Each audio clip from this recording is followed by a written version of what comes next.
latte did he drink today? Yes. So we'll hear from him a little bit later this segment. Good news, Ben Powers back at practice today for the first time in a long time, Phil. No, that's great news, and that means the window has opened up for him.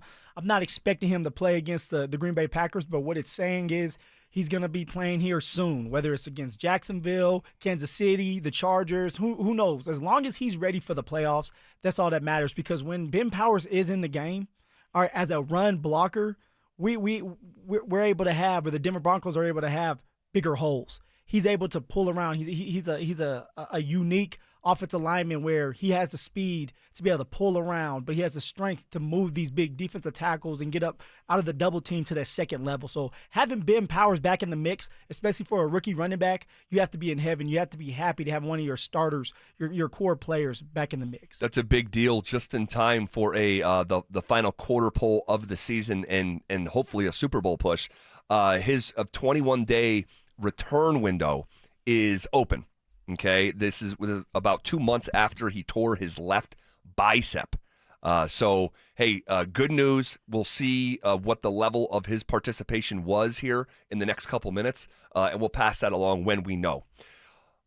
All right, if it feels like the Denver Broncos are not as dominant of a traditional 11-2 team, you are right. But let's put some color to that instinct that you feel. And I'm taking these stats from Andrew Mason, Phil, who did this research. He's really good at looking up stuff like this. All right, let's go, man. Who are the Denver Broncos? 11-2, but who are they really? All right, so they're the 76th team in the Super Bowl era to start a season 11-2. But they're doing so with a point differential of plus 73. So this is the combined score of every game. So just imagine if after week one, who'd they play week one? They played Tennessee. Tennessee.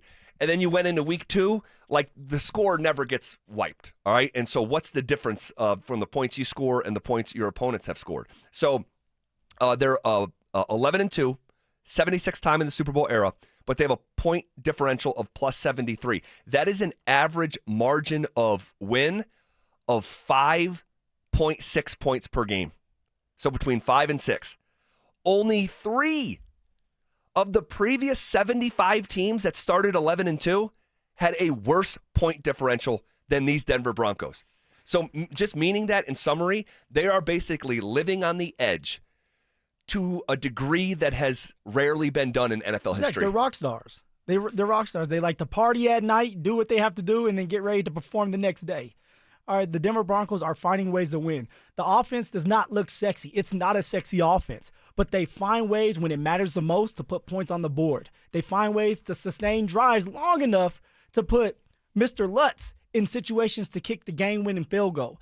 And it seems like they're turning the corner and they're getting better. It seems like Bo Nix is starting to get more comfortable in his, I should say, skin, or in his football uniform with the Denver Broncos offense and what Sean Payton wants done. Bo Nix is doing that. He has the confidence. It's oozing out of him, and now the players are playing better around him, and it looks like things are on the up and up for this offense. Well, it does feel that way, and I think it feels that way because it's happening. It's real. But so are these numbers. Like, these numbers, they don't have opinions. You know what I mean? They just are what they are. And I found it fascinating when Mace put it out there at denversports.com. The average point differential. Now, I just told you that the Broncos' average win is between 5 and 6 points a game. The average point differential for all the 11-2 teams in NFL history is 10.5 points per game. So the Broncos are almost half of what the average is for teams that are 11-2. If you reverse engineer it, the average win total based on the Broncos' point differential is 8.5 wins.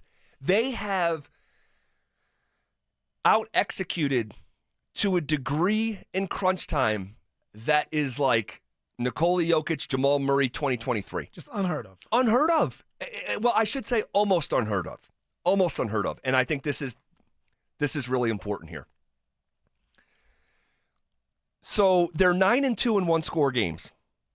They're 7-2 in contests decided by 4 points or less.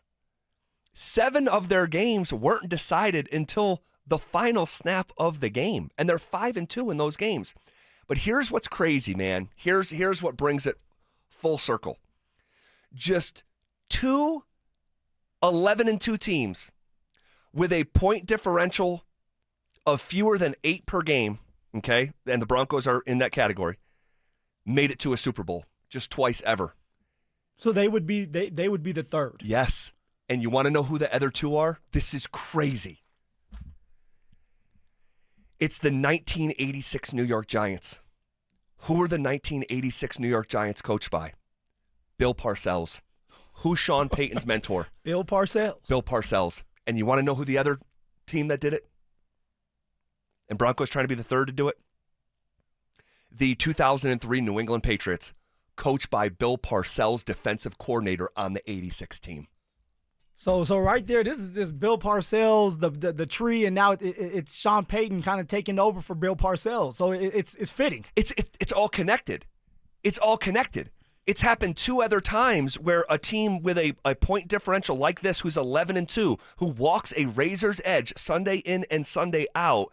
It's happened twice, and it's Bill Parcells, Sean's mentor, and Bill Belichick, Bill Parcells' mentor as well. See, when I look at that, it's because you are who you're around. And so for Sean Payton, for many years, you sat there and you listened to Bill Parcells, watched him coach, watched him have success, saying, okay, I may take a couple things here or there or tweak a couple things, but this is exactly how I'm going to be, which I feel like Sean Payton is, obviously, and it's working. But one thing I've heard about Bill Parcells is he's a great teacher, or was a great teacher because he's done playing or done coaching. So is Sean Payton. He always has his team ready to go in the situational moments. Yep, it's true. And that's why we're winning these games. It's situational moments where the Denver Broncos are executing because Sean Payton is preparing them for those moments, stopping practice, teaching them, telling them what he wants done, putting them through pressure situations in practice where they have to move down the football field and Bo Nix has to make the right play. All right, asking questions and seeing if his team or his players truly know what he's talking about. And then when you go out there and you execute, you're like, okay, you do know what I'm talking about. That's how Bill Parcells was, my guessing, too, with his players, is he was really detailed, attention to detail, which helps you win the crunch time moments, those crunch time games. Yep, and we know Belichick was the same way. Yes. Just always prepared for every scenario that can happen in an NFL game. Too prepared, overly prepared. Rex Burkhead, Zach, he was my teammate, and he was a really good running back for Tom Brady. Tom Brady loved Rex Burkhead out of the backfield with the passing. But Rex said they had, for every situation, they had another way to do it. So if someone countered what they were doing, they're already 2 steps ahead. And Tom Brady was already 2 steps ahead. And they were having meetings after meetings. So Rex said, like, we were so well prepared that we would get into these games and we would laugh. We would laugh because we knew what we were going to do. And if they changed the play, we already knew, the whole team knew what we were going to change it to. That's how prepared they were. And obviously it showed they won so many Super Bowls because of that. Yeah, crazy. Just incredible, a tie through NFL history that leads back to Parcells, and we're living through here now. And by the way, the 1986 Super Bowl is the it was the wait, am I getting this wrong? And let me not speak out of turn here. It was the Giants. Okay, I got. No, it was. Yeah, excuse me. They beat the Broncos. They beat the Broncos. That's who lost in that Super Bowl, was Denver. So again, just in summary, basically, how the Denver Broncos arrived to 11-2 is one of the rarest and most unique sequences in NFL history, where they're basically defying how to get to 11-2. Typically, 11-2 is more dominant. The Denver Broncos have a dominant record, but they haven't been dominant in the games, leading to one of the smallest winning margins in NFL history. But the other 2 teams to do it are Bill Parcells and Bill Belichick. It's really interesting. And someone says, so are you telling, and this is on the RamosLaw.com text line, so you're telling me they're the crappiest 11-2 team ever. I'm not telling you that they're crappy at all. You can't be crappy and 11-2. But they have some flaws. They have some flaws. And there is a reason why certain whether it's analytical models frown on the Broncos as not as much of a juggernaut as their record represents, or people who watch the games around the country who are like, man, you can't tell me they're that good. You can't tell me that. I know their record says it, but you can't. There's a reason why people have that sentiment, is because the Broncos at 11-2 are one of the rarest 11-2s in the history of the sport. And Zach, let's just be real. When you watch these games, you know that the Denver Broncos have a dominant defense. That's a fact. They're flying around. They're making plays. They're stout in the red zone. Special teams is turning the corner, turning around. Will Lutz has made some major kicks for us to win the game. A couple blocked punts, a punt return taken back to the house. Like, they're starting to do their job. But offensively, for the longest, it's been one of these situations where you close your eyes and you just hope something happens where they can sustain a drive. Right. And that's the issue right now. The flaw is offensively. The flaw is some of these players not making the plays, or Bo Nix not making the plays at times and waiting until the fourth quarter. So if they can figure out a way to just start fast, the first quarter, the second quarter, the third quarter, the fourth quarter, and put together just a complete game offensively, then that's when they're going to start having fireworks and more points. But if they can't, then it's going to be like this, where they're ugly games, but they find ways at the end to win them. Yeah, really interesting. I'm fascinated by this stuff. Just to polish off Mace's research, the overall percentage of 11-2 teams with a point differential of fewer than 8, which of course the Broncos are 5.5, so they definitely qualify here. The overall percentage of those teams that actually make it to the Super Bowl, 13%. For all other teams, it's 48%. So the Broncos can do it. They've done it. It's been done before by Parcells and Belichick. But that's the historical uphill battle that they climb in terms of going to win a Super Bowl. Here's another stat I stumbled upon. The Broncos are 4-0 this season when running for less than 90 yards. Make that make sense. It doesn't make sense. It's the best mark in the NFL. The rest of the league, when running for less than 90 yards, 38 wins, 95 losses. 4 of the previous best records in games with fewer than 90 rushing yards in the last 15 years, they lost their first playoff game that season.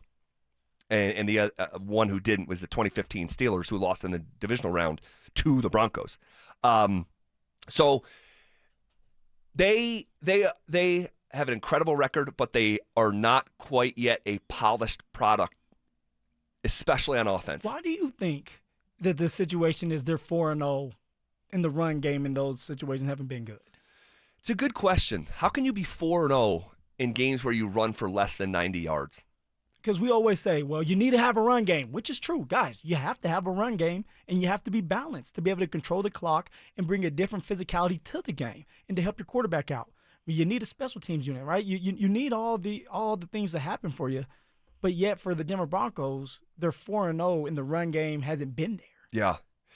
I mean, my guess, Phil, is that you just simply have an elite defense. There you go. And it just is so much mascara to the warts that show up in that hotel mirror. And it's Vance Joseph and his side of the ball and what they've done. Well, they're creating short fields to where now Bo Nix and the offense and the running backs, they're not having to chunk play it down the field, nickel and dime it with the runs. Like, they're already in a short field to where they have points with the field goal team, and they can open up just a little bit more and relax, knowing that they don't have to go as far to score a touchdown. That's the only thing I can think of. It's the defense doing their part and actually doing more than their part to make sure that they take up for what's lacking offensively, especially in the run game. Yeah, and this is why it is so important that they continue to improve the run game. Because, guys, I'm just passing along the research. NFL history says if you have an inability to run it the way that the Broncos have recently, it catches up with you when the weather's freezing and the season's on the line. Yeah, they have to continue to build their rushing offense. And last week was a good step in the right direction. It was a big step in the right direction. I mean, 152 yards as a team is fantastic. Big step, yeah. Big step. But there's context, right? I'll tell you this. Phillip Rivers, he came out of retirement. He's 44. Maybe we can call Terrell Davis. Maybe TD. He looks good. Can you still hit a hole? I'll hit a hole now. They might hit me, and I'll be done. But Terrell Davis is well put together. You know, I had a couple beers the other day. I got a little tummy on me now. Well, I'll say this. Let me put this out into the universe here. We have a special announcement on tomorrow's show, and it's got to do with Phillip Lindsay and the Denver Broncos. And we'll just leave it at that. Tomorrow, we will pass along news that I think you're going to enjoy. I know I'm thrilled about it, and so we'll get to it tomorrow.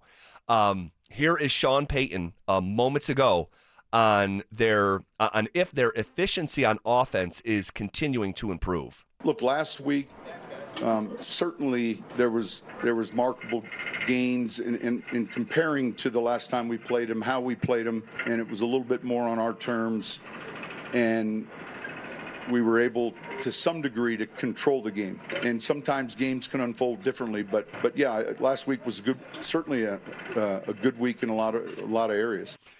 Game control. Yeah.